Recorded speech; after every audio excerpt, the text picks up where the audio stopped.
The silence that followed the crash of the crystal glass was not the ordinary quiet of a room falling still. It was the vacuum-like hush of an entire ecosystem holding its breath. One moment, Dante Okafor, the undisputed lion of Lagos, had been a towering figure of polished granite and pinstripe wool, his voice a low, jagged blade as he berated a trembling server for a minor oversight. The next, he was frozen. "Did you just call my mum ugly?" The voice was high-pitched, vibrating with a brand of righteous indignation that didn't belong in a room filled with calculated lies and political maneuvering. Zara stood there, a small defiant spark of white lace against the dark, heavy opulence of the Eco Hotel ballroom. Her finger was leveled at Dante's chest like a loaded weapon. Dante didn't move. He couldn't. For a man who had survived assassination attempts and boardroom coups, he was remarkably defenseless against the child standing before him. He looked down, expecting to see a nuisance to be brushed aside, but instead, he found himself staring into a pair of almond-shaped eyes that hit him with the force of a physical blow. They were eyes he had seen every night for 7 years in the shallow, tormented sleep of a man who had lost his soul. They were Amara's eyes. The room began to tilt. The scent of the expensive lilies on the nearby tables suddenly felt like a funeral wreath. He looked at the curve of the girl's jaw, the specific, defiant tilt of her head, and the way her lower lip trembled just enough to show she was brave, not fearless. Dante felt a coldness spread from his fingertips to his chest. This wasn't just a child. She was a living, breathing ghost. A secret he had buried under mountains of wealth and violence was standing in the light of the chandeliers, demanding an apology. "Answer me," Zara shouted again, her voice cracking the last of the room's composure. "My mum is the most beautiful person in the whole world, and you're just a mean man in a suit." To the horror of the onlookers, the senators, the oil moguls, and the high society wives, Dante Okafor did something no one had ever seen him do. He didn't growl. He didn't signal his security detail to remove the problem. Instead, the strength seemed to drain out of his massive frame. His knees, usually as steady as pillars, buckled. He dropped. The thud of his knees hitting the marble floor echoed like a gavel. He didn't care about the pinstripe trousers or the hundreds of eyes watching his fall from grace. He clutched his chest, his hand tangling in the silk of his tie, his breath coming in ragged, shallow hitches. Up close, Zara looked even more like the woman he had loved and betrayed, the woman he had been told died in a burning car on a rain-slicked road 7 years ago. "Zara," he whispered, the name feeling like glass in his throat. He hadn't known her name 5 seconds ago, yet it tasted like a truth he had known his entire life. In the kitchen doorway, hidden by the shadows and the swinging mahogany doors, Amara Okoye clutched her serving tray so hard the silver bit into her palms. She watched through the crack, her heart hammering against her ribs like a trapped bird. She had spent 2,000 days making herself invisible, scrubbing floors and serving drinks to keep her daughter safe from the shadow of the Okafor name. She saw Dante on his knees. She saw her daughter's pointed finger. And she knew with a devastating certainty that the walls she had built to protect them had just come crashing down. The lion hadn't just found his cub. He had found the ghost who was supposed to be dead. The gala continued to glow, the chandeliers unblinking, but for the three of them, the world had stopped turning. The past wasn't past anymore. It was standing in the middle of a ballroom, demanding to be seen. Would you like me to continue with Chapter 1, where we explore the immediate aftermath of Dante's collapse and the ghost in the ballroom? The transition from the most feared man in Lagos to a broken figure on the floor happened in the space of a heartbeat. Dante Okafor did not move. He did not even seem to breathe. The lion was gone, replaced by a man who looked as though he had been struck by lightning. To the elite guests watching, it was a scandal of tectonic proportions, the high society shamming of the decade. But to Dante, the roar of the crowd and the whispers of the senators had faded into a dull, underwater hum. All he could see were those eyes. Zara didn't flinch. Even as her target collapsed before her, she kept her small finger pointed, her face a mask of stubborn, childhood loyalty. She didn't understand the power of the ghost she had just summoned. She only knew that this man had been loud, he had been mean, and he had insulted the woman who was her entire world. "Get up," Zara commanded, her voice ringing out through the stunned silence of the ballroom. "You're supposed to say sorry." Dante's security detail, 4 men in seamless black suits, finally broke their paralysis. They surged forward, their hands moving toward their holsters, their eyes darting around for a physical threat. They were trained for snipers and car bombs, not for a 6-year-old girl in a white dress who had brought their boss to his knees with a single question. "Don't touch her," Dante's voice finally tore through his throat. It wasn't a command, it was a plea. It was raw, cracked, and completely devoid of the icy authority that usually kept the city in check. He held up a trembling hand to wave them back, his gaze never leaving Zara's face. He was searching for a lie. He was looking for some detail, a different curve of the nose, a shade of skin, that would tell him this was a hallucination brought on by exhaustion or guilt. But the more he looked, the more the truth settled into his bones like lead. The way she stood, the defiance in her brow, she was the perfect miniature fusion of himself and the woman he had loved with a desperation that had nearly burned them both alive. "Your mum," Dante managed to choke out, his breath hitching. Where is she?" Zara's expression shifted from anger to a sudden, sharp suspicion. She was a child of the shadows, raised on the edges of the city where curiosity was a dangerous thing. She took a half step back, her finger finally dropping. "She's working. She says I have to stay in the corner and be quiet, but I heard what you said." Before Dante could respond, a sudden movement at the edge of the ballroom caught his eye. A figure in a monochrome server's uniform had emerged from the kitchen's shadows. Amara didn't mean to reveal herself. It was an instinctual, primal pull. Seeing her daughter so close to the man she had spent 7 years fleeing had overridden every survival mechanism she possessed. For a split second, their eyes locked across the sea of gold and silk. Amara looked exactly as she did in his nightmares, older, thinner, her beauty now edged with a sharp, weary desperation, but she was undeniably alive. The tray she had been holding hit the floor with a clatter that sounded like a gunshot, sending hors d'oeuvres sliding across the marble. The freeze that had gripped the room finally broke into chaos. Gossip ignited like a brushfire. Photographers, sensing a story far bigger than a gala, began to angle their lenses. But Amara didn't wait for the flashbulbs. She lunged forward, scooped Zara into her arms in one fluid motion, and turned toward the service exit. "Amara, wait!" Dante tried to stand, but his legs felt like water. He reached out, his fingers grasping at the empty air where they had stood just seconds before. She didn't look back. She vanished through the heavy mahogany doors, leaving Dante Okafor kneeling in the center of his own empire, publicly shattered and haunted by a ghost who had just walked out of the light. The humid night air of Lagos 7 years ago didn't feel heavy. It felt electric, charged with the kind of reckless hope that only the young and the deeply in love can afford. Back then, Dante Okafor wasn't the lion whose name silenced rooms. He was a man standing on the precipice of a dark inheritance he didn't want, his only sanctuary being the rooftop of a half-finished skyscraper overlooking the marina. Beside him, Amara Okoye had looked like a vision carved from the moonlight itself. She was a brilliant architecture intern with a laugh that could make Dante forget the blood-soaked legacy his father was trying to force upon him. Their love was a beautiful, dangerous transgression, the son of the city's most feared syndicate and the daughter of a humble schoolteacher. They were two different worlds colliding in the dark, held together by whispered promises and the dream of a life where the Okafor name didn't mean death. "We could leave tonight," Dante had whispered into the crook of her neck, his hands tracing the line of her shoulder. "We'll go to the north or maybe across the border, somewhere they can't find us. I'll change my name. I'll be nobody as long as I'm yours."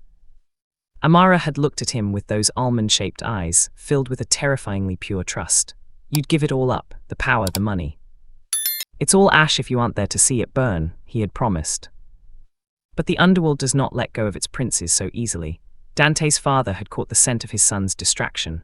To the elder Okafor, Amara wasn't a woman. She was a liability, a weakness that needed to be excised. The night of the accident remained etched in Dante's mind in flashes of strobe light horror. They were driving toward the outskirts of the city, their bags packed, their hearts racing with the adrenaline of escape. The rain was a torrential downpour, turning the third mainland bridge into a slick, grey nightmare. A black SUV had appeared from the gloom, unlit and predatory. It didn't try to stop them, it tried to erase them. Dante remembered the screech of tires, the violent jolt of the impact, and the world spinning into a sickening blur of metal and glass. He remembered the smell of gasoline and the searing heat as the car's engine ignited. He had been thrown clear, his body battered and his vision swimming in red. Through the haze he saw the car, their escape, their future, engulfed in a hungry orange roar. He had tried to crawl back, screaming her name until his throat bled, but his father's men were already there, dragging him away from the heat, telling him it was over, telling him she was gone. For 7 years, Dante had carried that fire in his soul. He had accepted the mantle of the lion because he had nothing left to protect. He had become the monster his father wanted because the angel who could have saved him was ash and memory. He had built an empire on the foundation of his own grief, never once suspecting that in the chaos of that burning wreck, Amara had crawled out of the other side. She hadn't just survived, she had disappeared. She had realized that as long as Dante thought she was dead, she was safe. And as she fled into the Lagos night, she carried a secret that was only a few weeks old, a heartbeat that would eventually grow into a girl named Zara, with her father's fire and her mother's eyes. The Eco Hotel ballroom was still buzzing with the electric hum of a scandal in progress, but for Dante, the room had turned to cardboard and static. He didn't wait for his legs to stop shaking. He stood up, the movement jagged and violent, and ignored the sea of cameras that flashed like dying stars around him. "Find them," he whispered. It wasn't a request. It was an edict that rippled through his security detail, sending them into a frantic, silent motion. Back at his private estate in Ikoyi, the atmosphere was a sharp contrast to the gala's gold-leafed luxury. The war room was a sanctuary of cold glass, humming servers, and the blue light of high-definition monitors. Dante sat at the head of a mahogany table, his pinstripe jacket discarded, his shirt sleeves rolled up to reveal the scars on his forearms, reminders of the night he thought his world had ended. "I want every frame of the gala's security footage," Dante commanded, his voice a low, dangerous rumble that filled the room. "Run facial recognition on the server. Cross-reference it with every catering agency in the city. I want her name, her address, and every soul she has spoken to in the last 24 hours." For 3 hours, the only sound was the clicking of keys and the soft whir of cooling fans. His lead tech, a man who had hacked into central banks for the syndicate, looked up with a pale face. "So the woman, she isn't in any recent government database. No driver's license, no tax ID, no bank accounts under the name Amara Okoi. It's like she's a ghost." Dante slammed his fist onto the table, the sound echoing like a gunshot. "She isn't a ghost. She was standing 3 feet away from me. She's breathing the same air we are. Search for the child. Look for school records, clinic visits, anything for a girl named Zara." The breakthrough didn't come from a satellite or a complex algorithm. It came from a grainy, low-light image captured by a service entrance camera. It showed a woman in a worn denim jacket, clutching a child to her chest as they ducked into the back of a battered yellow Danfo bus. Dante leaned in, his eyes burning. He traced the screen with a trembling finger, following the blur of Amara's profile. She looked tired, she looked haunted, but most of all she looked like she was running for her life. "Track that bus route," Dante ordered. "I want the GPS pings for every cellular tower in that sector, and call the agency. I want to know who hired Mary, the server." By 3:00 a.m., the pieces of a 7-year-old puzzle began to fall into place. Amara hadn't just survived, she had been living in the shadows of the very city Dante ruled. She was residing in a labyrinthine neighborhood on the outskirts of the mainland, a place where the narrow alleys and crowded tenements made it easy to vanish. She had been living under a string of aliases, working back-breaking shifts in kitchens and laundries, all to keep a child off the grid. Dante stood by the floor-to-ceiling window of his study, looking out over the flickering lights of Lagos. He realized now that his father hadn't just tried to kill her, he had successfully convinced her that Dante was the monster she needed to hide from. Every ounce of power he had built, every territory he had conquered, had been a wall between him and the only thing that mattered. "Sir, we have a location," his lieutenant said, stepping into the room. "A tenement block in Bariga. We can have a team there in 20 minutes. "No teams," Dante said, his voice dropping to a whisper of pure iron. "No sirens, no guns, I'm going alone." He picked up his keys, the weight of his past finally catching up to the speed of his future. He didn't care about the throne or the rivals waiting for him to slip. He was the lion of Lagos, but as he stepped into the elevator, he felt like a man walking toward his own judgment. The sunrise over Bariga was a bruised purple, casting long, jagged shadows across the narrow alleys, where the smell of wood smoke and open gutters hung heavy in the humid air. Dante Okafor felt like a ghost haunting a world that wasn't meant for him. He stood at the end of a cramped corridor in a weathered tenement block, his $3,000 pinstripe suit a jarring, silver-grey anomaly against the peeling turquoise paint and the rusted corrugated iron. He had left his armored SUVs and his army of men 3 blocks away. Every step he took toward apartment 4B felt like walking through a minefield of his own making. When he finally reached the door, a flimsy piece of plywood reinforced with a heavy iron bolt, he didn't knock with the authority of a boss. He stood there for a full minute, his hand hovering over the wood, his heart hammering a rhythm of pure, unadulterated terror. He knocked once, a soft, tentative sound. Inside, the scuffle of small feet stopped instantly. Then, the heavy slide of a bolt. The door swung open just a few inches, held by a security chain. "Zara, I told you to stay in the..." The voice died mid-sentence. Amara stood there, her hair wrapped in a simple Ankara cloth, her face devoid of the makeup and glamour of the gala. In the harsh, unfiltered light of the morning, the scars of the accident were visible, a faint, silvery line tracing her temple, a map of the night the world ended. Her eyes went wide, reflecting a mix of horror and recognition that gutted him. "No," she whispered, her voice a ragged sliver of sound. "No, no, no." "Amara," Dante said, the name finally breaking free from his chest. "It's me." "I know who you are," she hissed, her hand white-knuckled on the edge of the door. You're a dead man. You're supposed to be a memory. Why are you here, Dante? How did you find us? I saw her, he said, his voice cracking. I saw Zara. I saw those eyes, Amara, our eyes. The mention of the child acted like an electric shock. Amara's fear curdled into a fierce, protective rage. She slammed her weight against the door, trying to close it, but Dante instinctively braced his shoulder against the frame.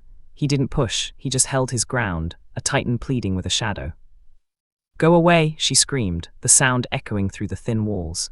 You bring nothing but blood and fire, Dante Okafor. We died 7 years ago on that bridge. Leave us in peace. I didn't know, Dante roared back, the pain of 7 years of silence finally exploding. They told me you were Ash. I sat in that hospital for months waiting for a ghost to wake up. I would have burned this entire city to the ground to find you if I thought you were still breathing. The violence in his voice made her flinch, but she didn't back down. And what would you have found? A woman with a broken body and a child who doesn't even know her father's name because she's too busy learning how to hide from his enemies. Look at where we are, Dante. We live in the dirt so your rivals don't find us and use us to hurt you. You are a curse. Behind her, a small shadow appeared. Zara crept into the hallway, clutching a worn teddy bear, her eyes wide as she looked from her trembling mother to the man in the silver suit who had dropped to his knees at the gala. Mum, Zara whispered, is the mean man back? The silence that followed was agonizing.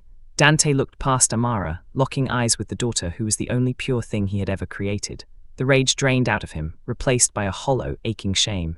He realized Amara was right. His presence was a beacon for every monster he had ever fought. I'm not here to take you, Dante said softly, his voice trembling as he looked back at Amara. I needed to know you were real. Amara's breathing was shallow, her eyes bright with unshed tears. She looked at the man she had once dreamed of escaping with, and then at the ruthless boss he had become.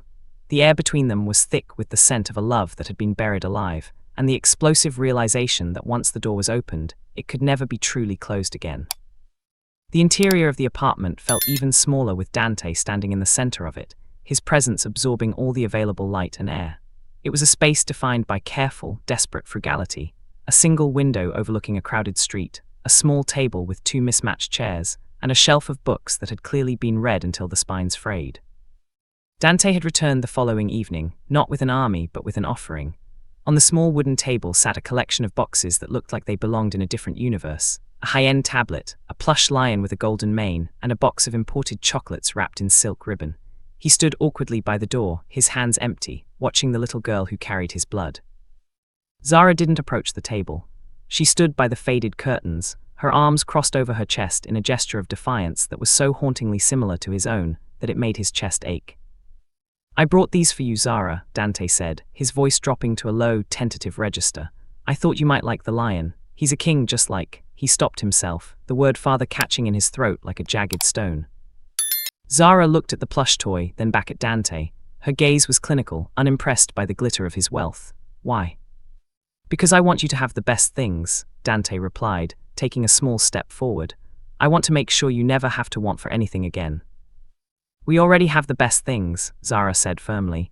She walked over to the table, but she didn't touch the boxes. Instead, she picked up a small, handmade doll constructed from scraps of Ankara fabric and mismatched buttons. Mum made this for me. It doesn't need batteries. And I have my books. I don't know who you are, but my mum says we don't take things from strangers. Dante felt a sharp, cold pang of rejection. He had bought and sold men's loyalties for millions, yet he couldn't win over a 6-year-old with the finest treasures in Lagos. I'm not a stranger, Zara.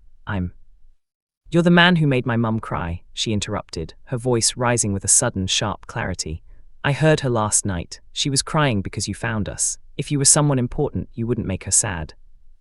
Amara stood in the kitchen doorway, her shadow stretching across the linoleum.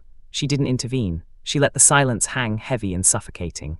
Dante looked at her, pleading for help, but her face was a mask of weary iron. She wanted him to feel this. She wanted him to understand that his shadow was a poison, not a gift. I don't have a father, Zara continued, her eyes locking onto his with a devastating lack of malice. It was simply a fact to her, as certain as the rising sun. I just have my mum, and we were fine before the gala. Dante looked down at his shoes, the polished leather reflecting the dim glow of a single overhead bulb. For the first time in his adult life, he felt the crushing weight of his own insignificance. He had spent 7 years building a kingdom of fear, believing that power was the only currency that mattered. But standing in this cramped, honest room, he realized he was bankrupt. He was a king of nothing. He reached out, his fingers hovering inches away from the silk ribbon on the chocolate box. He slowly pulled his hand back. He realized then that he couldn't buy his way back into a life he had forfeited.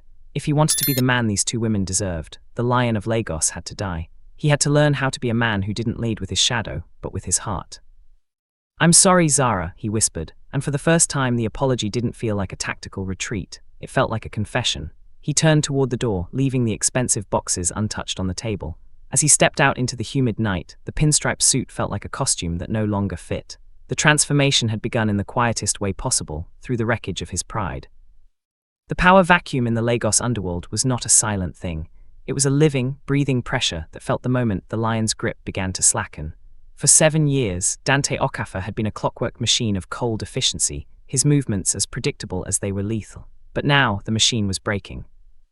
The elite circles of the city began to whisper about the gala incident, and those whispers eventually reached the ears of Chief Onu, a man whose ambition was as vast as the oil fields he controlled and twice as dirty. In a dimly lit private lounge in Victoria Island, Onu watched a graining video on a tablet, a recording of Dante dropping to his knees before a child. He didn't see a moment of humanity, he saw a target. "The lion has found a cub," Onu murmured, his voice thick with the satisfied rasp of a predator. "And where there is a cub, there is a den." Dante was unaware of the eyes following him. His world had shrunk to the size of a 2-bedroom apartment in Bariga. He began making the trip to the mainland every evening, shedding his armored convoy blocks away to walk the dusty streets alone. He thought he was being careful, but his very presence was a flare in the dark. A man who wore $5,000 shoes to a slum does not go unnoticed, no matter how much he tries to stoop. A blacked-out sedan sat 3 streets over from Amara's tenement, its engine idling with a low, predatory hum.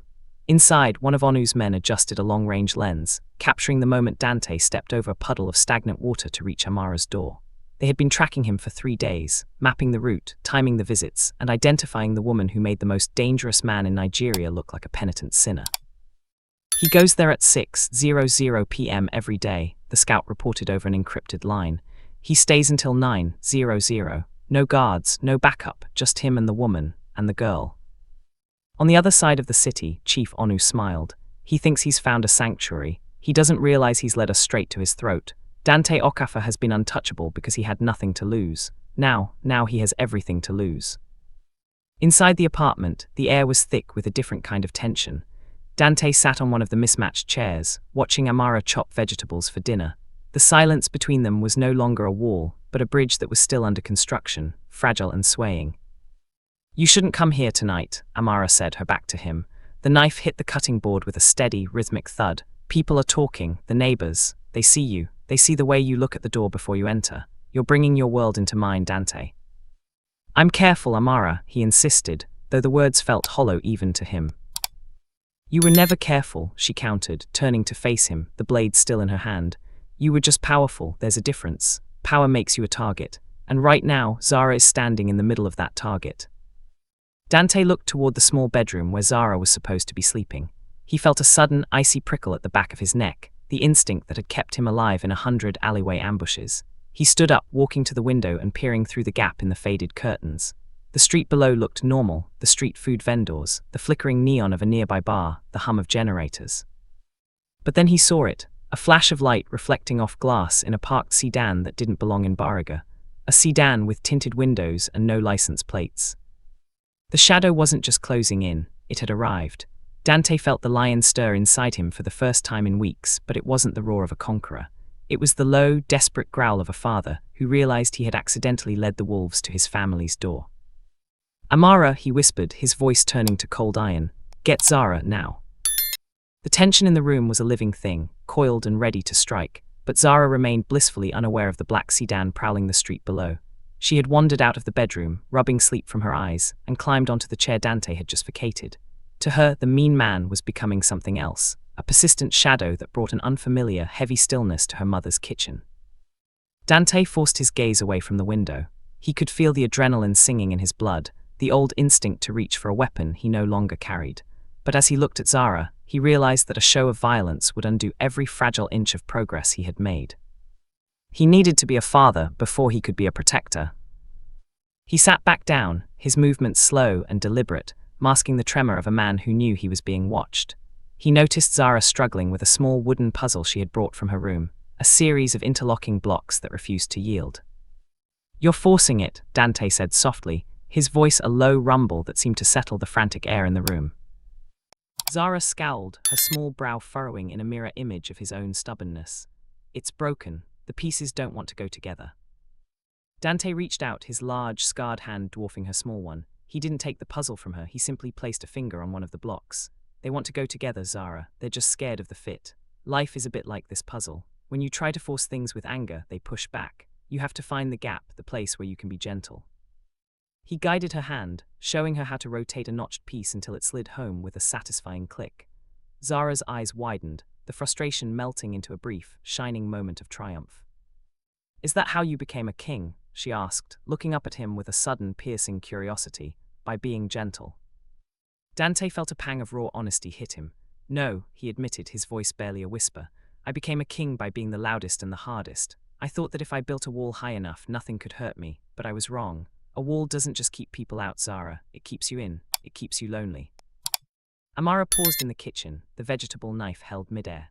She watched the man who had once been a symbol of unyielding power lean down to eye level with a child, his expensive pinstripe sleeves pushed back to reveal the history of his battles. For the first time, she didn't see the Mafia boss. She saw the boy she had loved on that rooftop 7 years ago, the one who wanted to burn the world down just to keep her warm.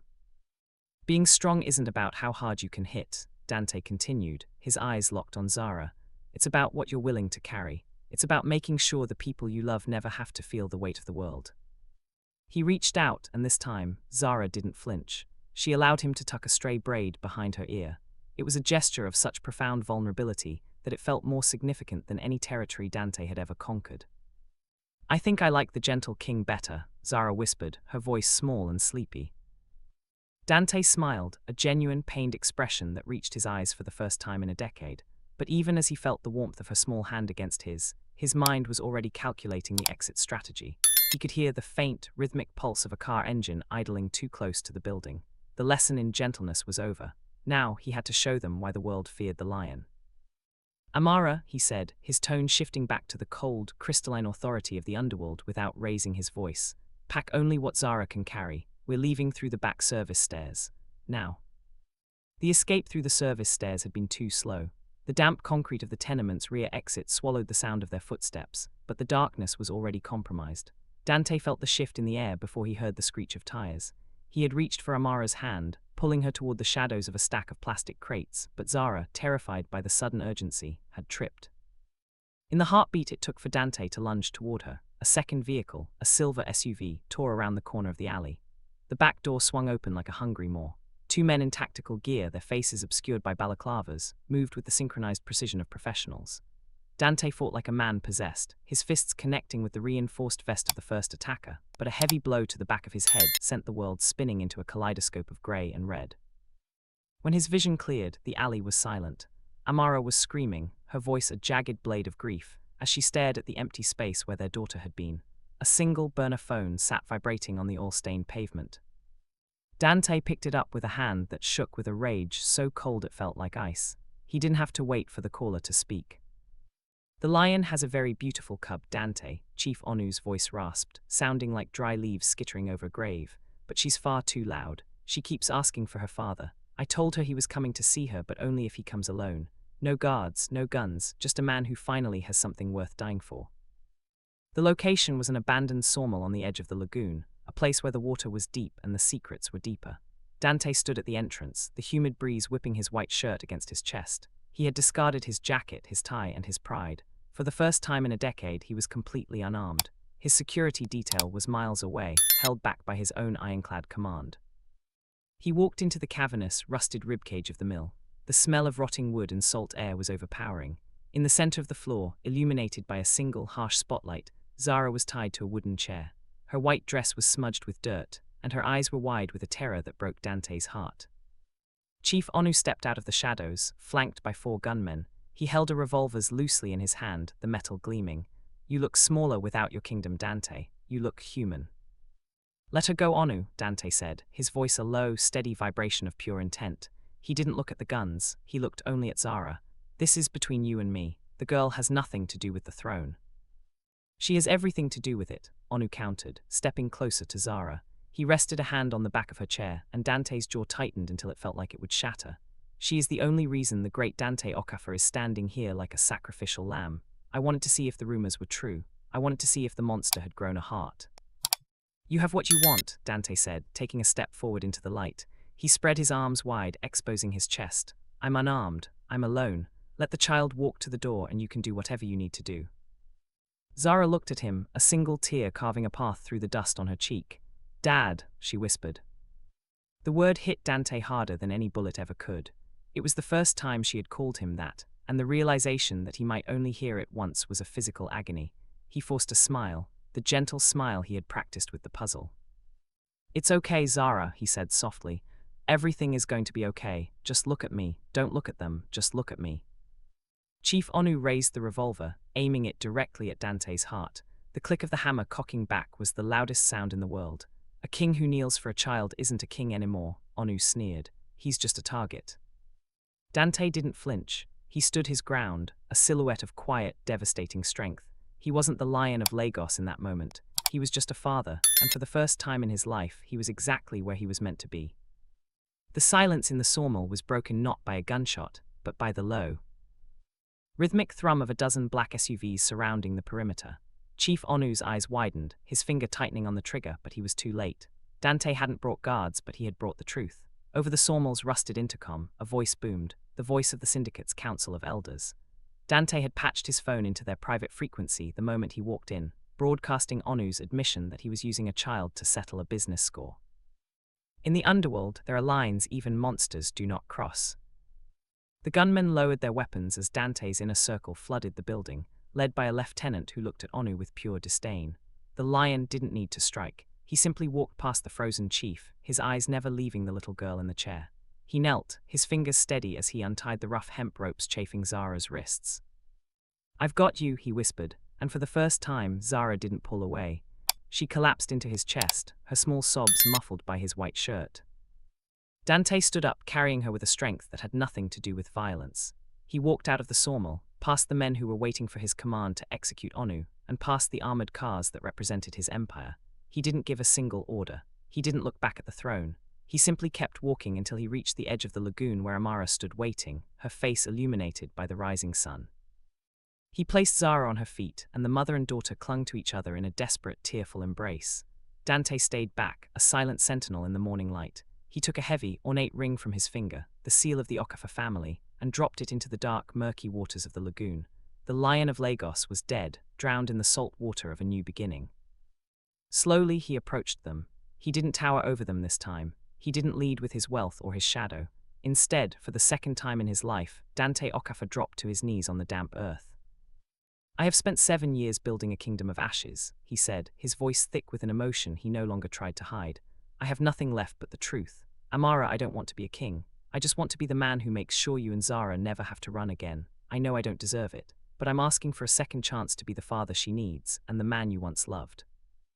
Amara looked down at him, her eyes searching his face. She saw the scars, the weariness, and the raw, terrifying hope in his gaze. She looked at Zara, who had reached out to take Dante's hand. The world of pinstripe suits and mahogany war rooms was gone. What remained was a man, a woman, and a child, standing on the edge of a new life. Amara didn't say yes, not yet, but she didn't walk away. She reached out her hand and rested it on his shoulder, a silent, heavy promise that the journey back to each other had finally begun.